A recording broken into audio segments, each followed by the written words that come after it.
जब सरकार अपने आखिरी वर्ष में होती है तो वोट ऑन अकाउंट प्रस्तुत किया जाता है और बजट की चर्चा न के बराबर होती है।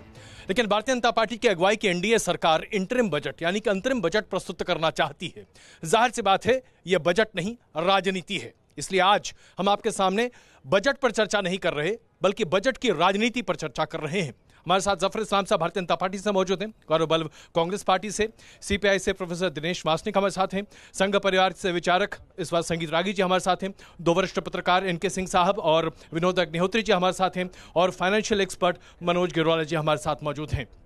पहला सवाल जफर इस्लाम साहब, आपसे मैं यही जानना चाहता हूँ, आखिरकार वोट ऑन अकाउंट रखने की परिपाटी पिछले 5 सरकारों की रही है। अंतरिम बजट का मतलब क्या है, जरा हमारे दर्शकों को समझाइए। देखिए, इंटरिम बजट आउटगोइंग सरकार को कोई ऐसा कोई ये नहीं है रिस्ट्रिक्शन कि किस तरह का बजट पेश किया जाए। जी, देश हित में जो बजट पेश करना चाहिए, देशवासियों के हित में बजट पेश करना चाहिए, जिसकी ज़रूरत है वो बजट पेश करने की पूरी इजाज़त जो इलेक्टेड गवर्नमेंट है उसको है। जी, उसी का उस अधिकार के अंदर जो सरकार को अधिकार है, इस डेमोक्रेसी में जो सरकार को अधिकार मिलता है, उस अधिकार को इस्तेमाल करते हुए जिस तरह का बजट पेश करने का अधिकार है, उसी के दायरे के अंदर भारतीय जनता पार्टी किसी कानून का उल्लंघन न कर रही है, न कभी करेगी और न कभी इस दिशा में सोचती है। लेकिन नई परिपाटी लागू करने की आदत है एक तरह से आपकी, और रेगुलेटरी प्रोसेस के हिसाब से जो चीज सही है उसको करने में क्या दिक्कत है? Tradition is not important, tradition is not important, legal binding जो है उसको उस मर्यादा का ध्यान बराबर रखते हैं, बराबर रखेंगे और उसी मर्यादित तरीके से हम बराबर इस बार भी बजट पेश करेंगे।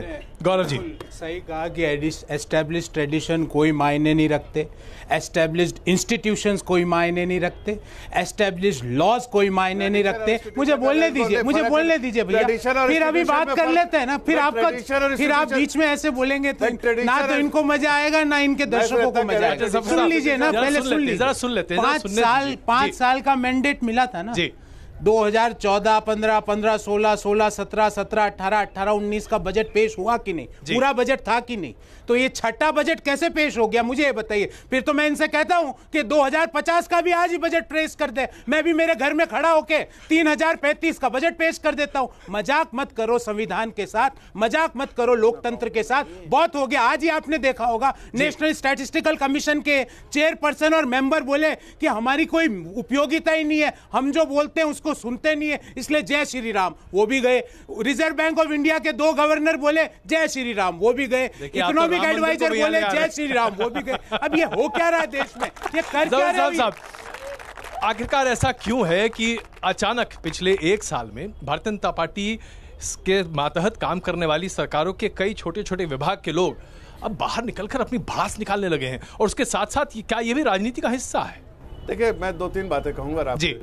जैसे आप एक छोटी सी बात बता रहे हैं, इनको अगर ये फर्क नहीं महसूस करा सकते लोगों को कि इंस्टीट्यूशन और ट्रेडिशन में क्या फर्क है, तो मैं बता देता हूँ जी। जल्लीकट्टू एक ट्रेडिशन था और उस ट्रेडिशन को सुप्रीम कोर्ट ने इजाजत दे दी। क्यों दे दी? कि वो, और बाद में हमारी सरकार ने इजाजत दी थी लेकिन सुप्रीम कोर्ट ने रोक लगाई। वो ट्रेडिशन था जी।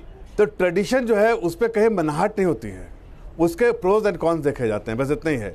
आप ये कहा, मैंने कहा कि कॉन्स्टिट्यूशनल फ्रेमवर्क में देश के हित में और देशवासियों के हित में जो इंटरिम बजट उस तरह का पेश किया जाएगा, ये फुल बजट ने इंटरिम बजट में जो चीज़ की जा सकती है वो चीज़ कोई काम रुकना नहीं चाहिए। आज देश, हमारी इकोनॉमी कितनी बड़ी हो गई है, आज हमारा देश कितना आगे निकल गया है, उसमें अगर आपको खर्चे आपके अप्रूव ना हो तो आप 6 महीने 3 महीने तो वही होता है ना।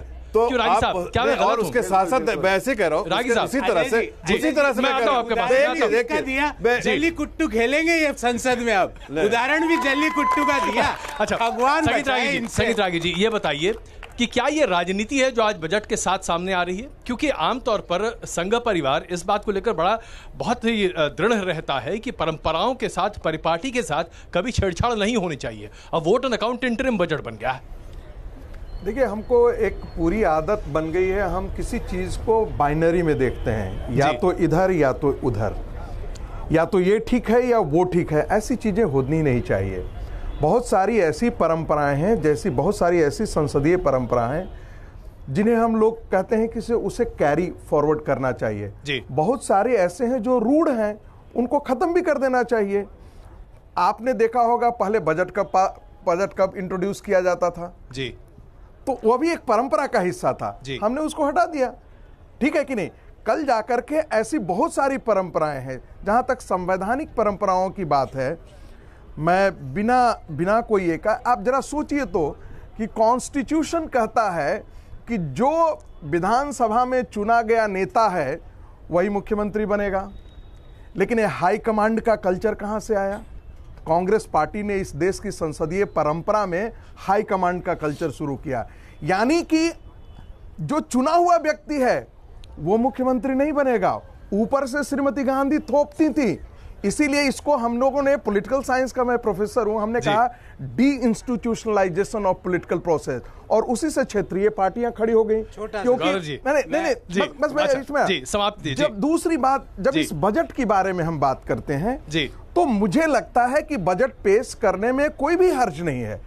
कल यदि मान लिया जाए, एक एजम्पशन है कि कल कोई नरेंद्र मोदी की सरकार के बजाय कोई दूसरी सरकार आ जाती है, आप उसे रिवाइज कर दीजिएगा, आप बजट पेश कर सकते हैं। ऐसा नहीं है कि ये प्रावधान है कि आप नहीं कर सकते हैं, आप कर सकते हैं। जवाब दीजिए। तो उसको आप चेंज कर दीजिएगा। लेकिन ये कांग्रेस हाई कमांड वाली बात तो सही है ना? बिल्कुल, ये बात तो है ना, ये तो मानेंगे। और बजट पार्टी तय नहीं करती है सर, संसद तय करती है। आपको कट मोशन लाने का है, जिस पर आपकी स्वीकृति नहीं, आप उसे बाहर कर दीजिएगा। जी गौरव जी। प्रोफेसर रागी का पॉलिटिकल साइंस के ज्ञान पे मेरा कोई प्रश्न चिन्ह नहीं है जी। मैं इनको आज अभी भी विद्वान ही मानता हूं पॉलिटिकल साइंस का। अभी पर भी रागी साहब, मुझे एक है। चीज बता दीजिए जी। ये पॉलिटिकल साइंस का आपका ज्ञान उस समय कहां चले गया जब उत्तर प्रदेश में 15 दिन तक योगी जी की सर्च होती रही और हाई कमान से योगी जी सीधा लखनऊ उतर गए।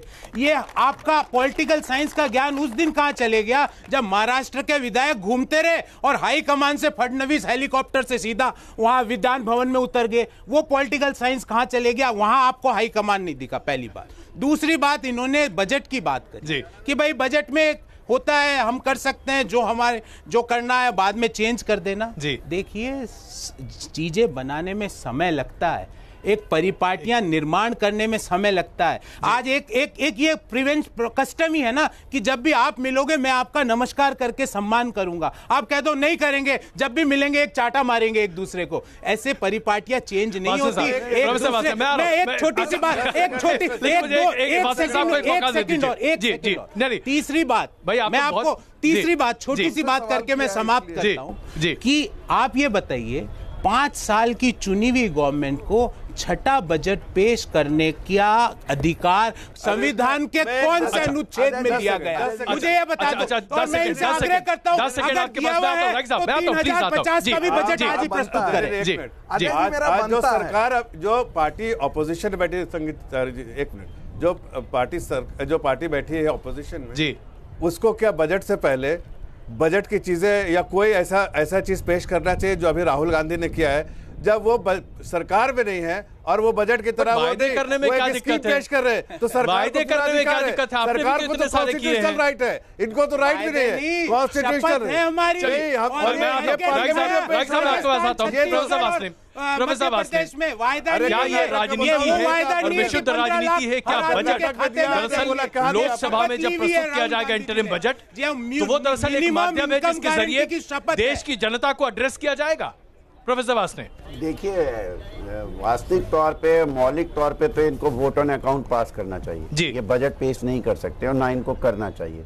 और वोट एंड अकाउंट सारे खर्चे सरकार को इजाजत देती है, वो सारे काम कर सकती है, उसके काम में कर, परंतु ये एक संवैधानिक परिपाटी है कि आखिरी दिनों में सरकार कोई नीतिगत फैसले नहीं ले सकती है। और ये मेरी नौकरी पे भी लागू होता है, ये वाइस चांसलर पे भी लागू होता है, ये डायरेक्टर जनरल पे भी लागू होता है, सब पे लागू होती है ये नियम। प्रॉब्लम ये है सरकार के साथ कि हर चीज पहली बार करते हैं। 15 लाख आएंगे, वो पहली बार जुमला निकला। पहली बार किसी देश की राष्ट्रीय पार्टी के अध्यक्ष ने कहा साहब ये जुमला था, इन्होंने कहा 2 करोड़ नौकरी देंगे, वो जुमला निकला।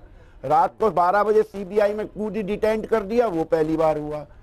राष्ट्रीय सांख्यिकी आयोग, जिसको हम कहते हैं नेशनल स्टैटिस्टिकल कमीशन, पूरे विश्व की हर सरकार में ये उपलब्ध है और ये बहुत इंपॉर्टेंट होता है। और अगर आप वोटर अकाउंट भी दोगे तब भी आपको पता होना चाहिए कि बेरोजगारी में ज्यादा क्या है। तो क्या दिक्कत है? सर्जिकल स्ट्राइक पहली बार नहीं हुई, इससे पहले वो ये झूठ बोलने में भी पहली बार बोलते हैं। इससे पहले 10 सर्जिकल स्ट्राइक होती है, ये झूठ बोलने में भी पहली बार कहते हैं कि मैं यहाँ पर बस एक आखिरी बात ये कह देना चाहता हूँ ये कहते साहब बहुत विकास हुआ, बहुत विकास हुआ। आज जफर इस्लाम साहब हम उस पर चर्चा करेंगे। हम कि जॉब लॉस ग्रोथ हुई है देश में जी। अगर ये राष्ट्रीय सांख्यिकी आयोग का बेरोजगारी का डाटा लागू नहीं देने देते हैं तो इसका मतलब जॉबलेस ग्रोथ हुई है, ये मान है इस बात पे। चलिए एनके सिंह साहब, हम जो देख रहे हैं और जो बार बार अभी वासनी साहब कह रहे हैं सब कुछ पहली बार हो रहा है, तो ये भी तो पहली बार है ना इंटरिम बजट। ऐसा बजट एक बार बहुत पहले 1962 में प्रस्तुत करने की कोशिश की गई थी लेकिन हुई नहीं थी। लेकिन ये शायद अपने आप पे पहला मौका होगा, तो हर चीज तो पहली बार ही हो रहा है। नहीं देखिए, इसको टेक्निकली देखना पड़ेगा जी। हमेशा पिछले हम तो करीब 25 साल से बजट की एनालिसिस कर रहे हैं, ये कभी नहीं हुआ है। वोट ऑन अकाउंट एक डेफिनेट पीरियड के लिए होता है जो हम सहमति लेते हैं कि जब तक हमारी सरकार है तब तक हम ये खर्चे करेंगे जी। ये बजट होता क्या है?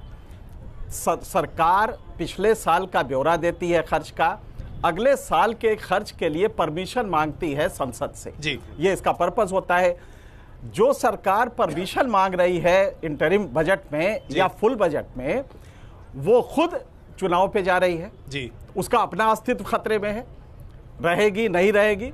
दूसरा, जिससे मांग रही है वो पार्लियामेंट खत्म हो रही है, वो संसद ही नहीं रहेगी जी। तो हम तो ऐसा हुआ कि एक डॉक्टर ने एक सर्जरी के लिए डेट दे दी, जबकि उस सर्जरी के पहले वो रिटायर हो रहा है, वो वहां रहेगा ही नहीं। ये कुछ इस तरह का है। तो मेरे ख्याल से टेक्निकली फ्लॉड है ये जी। बहुत सारे ट्रेडिशंस टूटे हैं, कुछ अच्छे टूटे हैं, कुछ गलत टूटे हैं जी। पूरा वेस्टमिनिस्टर सिस्टम जो भारत में अपनाया जाता है वो ट्रेडिशन पे चलता है। आप कन्वेंशन तभी तोड़ते हैं जब बेहद इमरजेंसी सिचुएशन होती है, और इसीलिए कॉन्स्टिट्यूशन में इमरजेंसी प्रोविजन है। अब आप वोट और अकाउंट की जगह आप इंटरिम बजट लाए या फुल बजट लाए, पहला तो टेक्निकली ये गलत होगा, इस पे कोई दो राय नहीं है कि ये पहली बार, और मेरे ख्याल से इसकी जरूरत नहीं है। विनोद जी, क्या ये इमरजेंसी सिचुएशन है बीजेपी की अगुवाई की सरकार के लिए, जहां वोट ऑन अकाउंट की जगह इंटरिम बजट सरकार की मजबूरी है? नहीं देखिए, मजबूरी तो कुछ नहीं है। अगर जो सिंह साहब ने कहा जी, तकनीकी स्थिति, संवैधानिक स्थिति वही है, इसलिए मैं उसको दोबारा दोहराऊंगा नहीं जी। लेकिन सरकार चूंकि पिटारा खोलना चाहती है चुनाव के लिए, और पिटारा आप 4 महीने के बजट में नहीं खोल सकते जी, उसके लिए आपको पूरे साल का देना पड़ेगा। तो जब आप पिटारा खोलना चाहते हैं, रेवड़ियां बांटना चाहते हैं, ताकि चुनाव में जो है, चूंकि जो 3 राज्यों के चुनाव हारने के बाद ये सरकार को लग गया, भारतीय जनता पार्टी को लग गया कि अब जनता को कुछ देना पड़ेगा, किसानों को देना पड़ेगा, बेरोजगारों को देना पड़ेगा, गरीबों को देना पड़ेगा, ताकि जो है चुनाव में हम जा सकें लोगों के बीच में। तो उसके लिए एक ही रास्ता है। अब भाजपा अपने लिए चुनावी इमरजेंसी मानती होगी, लेकिन देश के सामने कोई इमरजेंसी नहीं है इसकी। चलिए, उनके सामने हो सकती है। एक बात मैं और कहूंगा, रागी साहब हमारे बहुत अच्छे दोस्त हैं, उन्होंने एक बड़ी अच्छी बात कही थी कि हाईकमान जो है थोप देता है। खैर उसका जवाब गौरव वल्लभ ने तरीके से दे दिया। संसदीय प्रणाली में नेता चुनने का अधिकार संविधान में विधानसभा या लोकसभा के चुने हुए निर्वाचित प्रतिनिधियों को है जी। लेकिन भारतीय जनता पार्टी ने, और उसकी देखा देखी आगे कुछ जगह कांग्रेस ने भी परंपरा शुरू कर दी, पहले डिक्लेयर करना शुरू कर दिया। हमारे प्रधानमंत्री को उम्मीदवार नरेंद्र मोदी, हमारे मुख्यमंत्री को उम्मीदवार वसुंधरा राजे, हमारे मुख्यमंत्री को उम्मीदवार अमरिंदर सिंह या फलाने। तो अब आपने जनता के ऊपर थोप दिया। विधायक जो है जब चुन के आएंगे तो वो पहले कोई चॉइस नहीं है। तो ये हाईकमान के अलावा सुपर हाईकमान कल्चर भी हो गया। तो कुल मिलाकर के संविधान, मैं दोनों को कह रहा हूं, कांग्रेस ने भी देखा देखी किया है, ऐसा नहीं कांग्रेस नहीं किया। तो शीला दीक्षित को कर दिया। तो कुल मिलाकर के आप जो है संविधान के साथ साथ जो परंपराएं हैं, एक नया कल्चर आ रहा है, नया कल्चर एक पैदा हो रहा है। बिल्कुल मैं आ रहा हूं रागी साहब, लेकिन जरा अच्छा चलिए बताइए। जी, बहुत प्रश्नों के। देखिए, उससे पहले श्रीमती गांधी ने किया था ये, और उससे पहले पंडित नेहरू ने किया था। कांग्रेस का देश का अध्यक्ष जी चुनाव जीतेगा कौन? प्रेसिडेंशियल सिस्टम इस देश के इलेक्टोरल पॉलिटिक्स में सबसे पहले पंडित नेहरू ने लाया। उसके बाद उनकी जो पुत्री थी वो लाई। दूसरी बात मैं यहां कहना चाहता हूं कि जब वेस्टमिनिस्टर मॉडल की हम जब बात करते हैं जी, तो ये तुलना थोड़ा सा गैर वाजिब होगा कि आप जा रहे हैं। देखिए, संस्थान तय करते हैं वहां पर। एक मिनट प्लीज, मैंने हस्तक्षेप नहीं किया था। नहीं please please please please mister वार्स ने your party has been reduce to less than even a local party, so you have no. आपसे नाराज है सर, आपसे नाराज है डॉक्टर, आपसे नाराज है, ये सरकारी कर्मचारी, ये आपने बैरोमीटर लगा रखा है ना, जहां आप इस देश के एक भी आप किसी देश मनोज जी आइए जरा आर्थिक मुद्दों पर चर्चा को शुरू करते हैं। मैं थोड़ा सा आज हमारे देश में रागी साहब नहीं, आप आपने बात आपको कौन रोक सकता है? कोई है जो आपको रोक सकता है? नहीं दे रहे नहीं आपको कौन रोक सकता है? आपको रोकना असंभव है। लेकिन मनोज जी ये बताइए, मौजूदा सरकार ने कई वायदे किए थे। 5:2 मत कीजिए अजय जी, आप 5:2 मत कीजिए। नहीं 5:2 हो ही नहीं सकता। 5:2 मत कीजिए प्लीज। नहीं मेरा आग्रह है इस तरह के। प्लीज बैठिए। नहीं मनोज जी यहाँ बुनियादी सवाल है। अजय जी एकदम ठीक। अच्छा नहीं मैं प्लीज एक सेकंड। अच्छा मनोज जी बुनियादी सवाल है कि आज प्लीज भाई साहब प्लीज बैठिए ये प्लीज बैठिए आप बैठिए प्लीज बैठिए।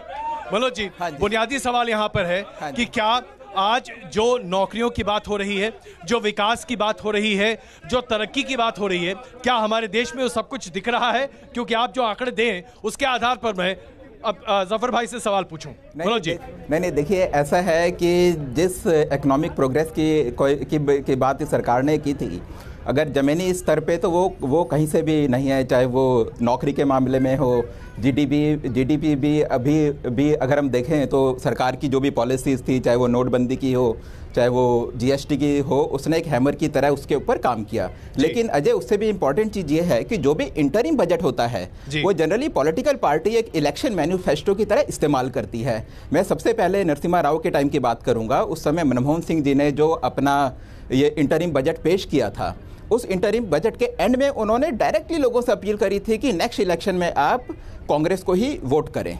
ठीक है, वो स्पीच का मेरे पास पार्ट है। उसमें लिखा है, soon our people will be called upon to exercise their sovereign democratic right to choose the next government.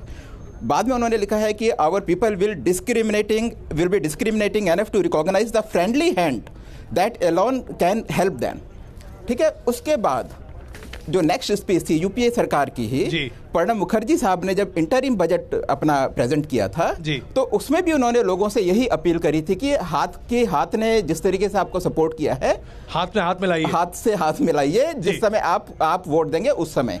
उसके बाद चिदम्बरम साहब ने जब बजट पेश किया तो उन्होंने भी लोगों से यही अपील करी थी। चिदम्बरम साहब ने जब बजट पेश किया था तो उसमें इनडायरेक्ट टैक्सेस उन्होंने कम किए थे। तो मेरी उम्मीद ये है कि ये जो सरकार इंटरिम बजट पेश करेगी, इस सरकार को पॉलिसी में बहुत ज़्यादा चेंजेस नहीं करने चाहिए। डायरेक्ट टैक्सेस में कोई बहुत ज़्यादा डायरेक्ट टैक्सेस को टच नहीं करना चाहिए, लेकिन साथ ही साथ वो अपना विजन अगर लोगों को बताना चाहे तो एक इलेक्शन मैनिफेस्टो की तरह विजन बताने में आपके पास जस्टिफिकेशन है। जफर भाई अजय भाई मैं जवाब देना चाहता हूं। जी देखिए, सही कहा उन्होंने कि आप चाहते हैं कि मैं नहीं बता सकता बजट में क्या आएगा, किसी को मालूम नहीं, बिल्कुल। लेकिन हमारे सरकार, हमारे पार्टी, हमारे गवर्नमेंट, मोदी जी का एक विजन है, गठबंधन का डिवीजन है, और कई ऐसे नेता है जिसको खाली टेलीविजन है जो आके भाषण देते हैं। हम जनता में छोड़ देंगे, विजन चाहिए। और दूसरी बात, हम एक ऑप्शन दे रहे हैं जनता को कि भाई लोटस और गठबंधन लूटस, आप लूट करिए, जनता लूटने के लिए साथ आ रहे हैं, तो ये डिसाइड कर लेना है। हम बार मोदी जी ने एक दिन कहा आपको स्पीच में, मजबूत सरकार या मजबूरी का सरकार। आपको मालूम है मजबूरी के बारे में क्या कहते हैं? मजबूरी का नाम गांधी जी, मजबूती का नाम नरेंद्र मोदी जी। पब्लिक को डिसाइड करने दीजिए, पब्लिक को डिसाइड करने दीजिए। मजबूती का नाम नरेंद्र मोदी जी। आप let party decide, let people decide. हम इसकी निंदा, हम तो सिर्फ आप तो निंदा करेंगे, आप तो निंदा के लिए एक तरफ ये गांधी की चश्मा दिखाते हैं, अरे दूसरी तरफ ये हरकत कर रहे हैं। मतलब उस वक्त क्यों बंटवारा हुआ? मजबूरी ये इनकी मानसिकता है। हम मजबूरी का बंटवारा क्यों हुआ? नहीं, आप बंटवारा मजबूरी नोटबंदी में 33 देखिए, देश की जनता मजबूत चाहती है। मजबूत गौरव जी आइए जरा मुद्दे पर वापस आते हैं। प्रोफेसर वासने, हम सब जानते हैं उनका कहने का आशय क्या है, हम सब जानते हैं कहने का आशय क्या है। जी आइए गौरव जी। इन्होंने बोला कि कई लोग टेलीविजन पे डिबेट, ये तो 4 बार से संसद जीत के आए, कब लड़े संसद का चुनाव? कौन सा चुनाव लड़े? शर्म नहीं आती है बोलते हुए? एक चुनाव लड़ा नहीं, यहाँ के प्रवचन देते हैं। 40 मंत्री 40 मिनिस्टर्स जो आज मोदी जी के साथ है वो संसद में हारे हैं लोकसभा चुनाव में और मंत्री बन के घूम रहे हैं और हमको उपदेश दे रहे हैं। सुनिए, अरे सुनिए, मैं बीच में बदतमीजी मत करिए, फिर सुनिए, ऐसे मत बोलिए, बीच में मत बोलिए, मैं बीच में मत बोलिए। फिर इन्होंने क्या कहा अजय जी? फिर इन्होंने क्या कहा? आज काय की बात कर रहे हैं, आज काय की बात कर रहे हैं अजय भाई, ये गलत बात है। देखिए प्लीज, इन्होंने क्या किया? ये प्रोफेसर छोड़ के आए यहाँ पर क्यों आए भाई? सुनिए, आपने कौन सा आप कौन सा इलेक्शन लड़ा? बीच में बोलिए। अच्छा चलिए, यहाँ ये मुद्दा चुनाव लड़ने का नहीं है, मुद्दा चुनाव का नहीं है। अच्छा गौरव जी बता दीजिए, मैं चुप हो जाऊं, आप चुप ना होइए, लेकिन मैं मुद्दे पर आना चाहता हूँ। मैं आप दोनों से आग्रह करता हूँ, हमें मुद्दे पर बात करनी चाहिए, कृपा करके मुद्दे पर बात करें।